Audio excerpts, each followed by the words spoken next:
History remembered her as a monster, as the mistress of stone glares and venomous serpents. But what if I told you that the real monster was never her? What if I told you she was the victim behind one of history's greatest lies?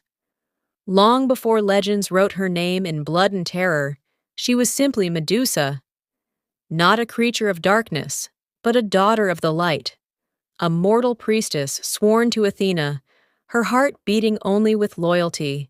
She was the city's most precious, most untouchable jewel. Her story begins not with the birth of a monster, but with how a woman's beauty turned into a curse. Her hair was a golden yellow that would make the brightest rays of the sun jealous. Her face was innocent enough to bathe anyone who looked at her in peace. But this beauty was not a gift. It was a burden impossible to carry. Because those arrogant eyes at the summit of Olympus would never leave pure beauty unpunished. She had chosen to live among the cold marbles of the temple, far from worldly desires, simply praying. She believed that evil could not enter the sacred house of her goddess. What a tragic mistake it was.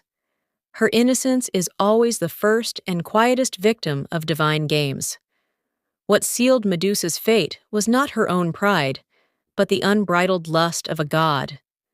Poseidon, the lord of the seas, saw her not as a worshipper, but as a trophy to be seized. And that night, inside that holy temple where she took refuge, witnessed by the walls where her prayers echoed, Medusa's soul was shattered. With violence, with tyranny, and they felt no remorse at all. In that moment of terrifying silence, as Medusa trembled on the ground, she waited for a hand of mercy from her goddess, her protector Athena. She looked for a light of justice. She expected her to help. But the cruel rule of the ancient world did not change that day either. Gods never punish each other. They only punish us. That is, those who are not of their own kind. When Athena saw that her temple had been entered, she felt not the pain of the victim lying on the ground, but the sting to her own pride. Consumed by jealousy and rage, the goddess directed her wrath not at the guilty, but at the victim. The judgment was ruthless. "If your legendary beauty caused this sin," said the goddess, "then that beauty must be destroyed forever. You will become something that no man will ever look upon with desire again." That was the moment a woman's scream turned into a monster's hiss. Those silky golden hairs evolved into writhing, venomous vipers. Those gentle eyes filled with prayer turned into orbs of death that turned everything they looked at to stone. Athena had actually given her a terrible gift. No one would be able to harm her anymore. Not because she was safe, but because the blood of anyone who dared to look at her would freeze in their veins and turn to stone. Now they would fear her.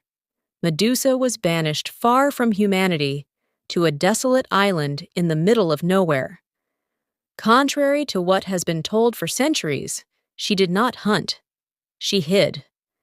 Those glorious heroes who came to kill her were not actually hunting a dangerous monster. They were hunting a broken, scared, and cursed woman who just wanted to be left alone. Every time Medusa looked at those countless statues in her garden, she felt not victory, but a deep sorrow. Because every body turned to stone was a monument to her eternal loneliness. They were the witnesses to the silent screams of her terror. We call her a monster because it is much easier than facing the truth and our own conscience. We call her evil so we can justify the hero who defenselessly severed her head while she slept. But listen closely to the wind blowing among those ruins today. That sound is not like the dangerous hiss of a snake.